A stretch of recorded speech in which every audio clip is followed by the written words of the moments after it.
There's about 15 to 20 families, and they probably raise 50 acres of this cane.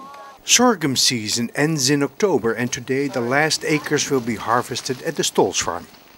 Joseph Miller, youngest son of Mary Ellen, with family gives acte de présence, as do many others of the Cane Creek community. Predominantly young people participate.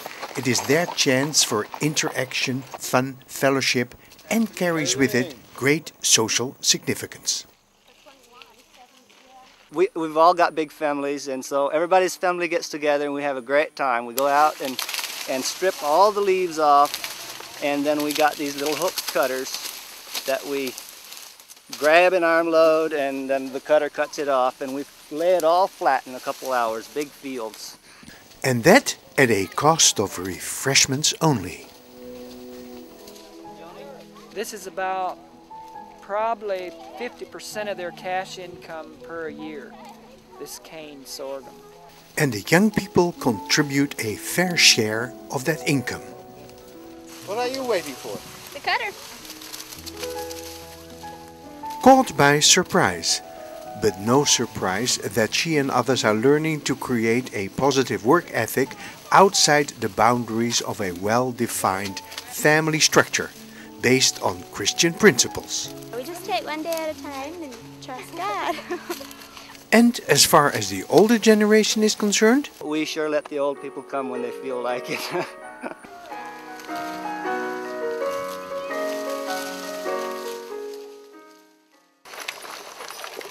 When we press, it runs into this big container that has the pipe hooked up to the bottom, and then it'll go underground to a big tank, gravity flow, to a big tank down in the creek.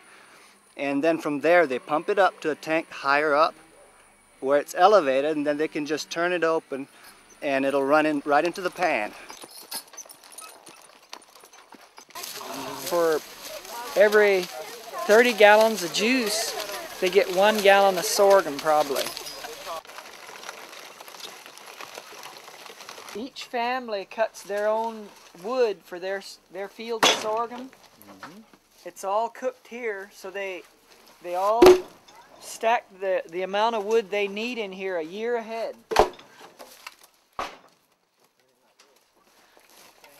The fireman keeps everything regulated, and it's pretty touchy because there's pressure under the pan, and if it gets too high, it could blow up. and that has happened in the past. There are different compartments. Safety and accurate planning is high on the list of priorities.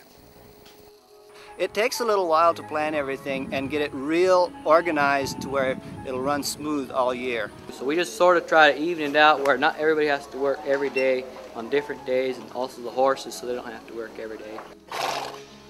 On behalf of the horses, thank you very much for equal treatment to man and beast. So it doesn't really matter who's we're cooking today. Whoever's on the chart is going to show up to do the work. All of them well trained with insight in how the process works. Well, you notice when it goes into the pan that it goes in one end, it runs back and forth, and it takes a long time to get to the other end. By the time it gets to the other end, they got a thermometer that shows the temperature, and if it's the right temperature, it means it's ready. And then they got a cook there that's actually guarding the thermometer and watching what's going on, and then they take it off at the speed they want to make it stay the right temperature. And then after that, they pour it into a big vat where it cools. It cools it off. It's got plumbing inside with cold water running through it, and it cools it real fast so that they can keep on working and fill the cans right away. And they got all different sizes of jars because people want lots of different sizes, and they fill the jars right there by the tanks. And this is how it's been done for many years.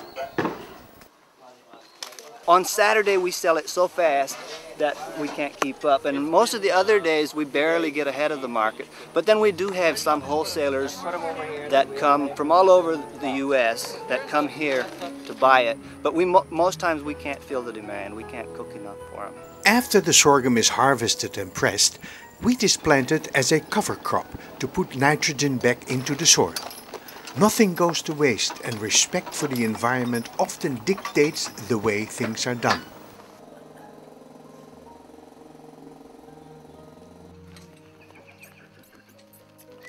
Tim's children are on their way home, back to their regular chores, and Ruben deserves a dip in Cane Creek. Not very deep, but it's deeper than my bathtub and nicer than my shower.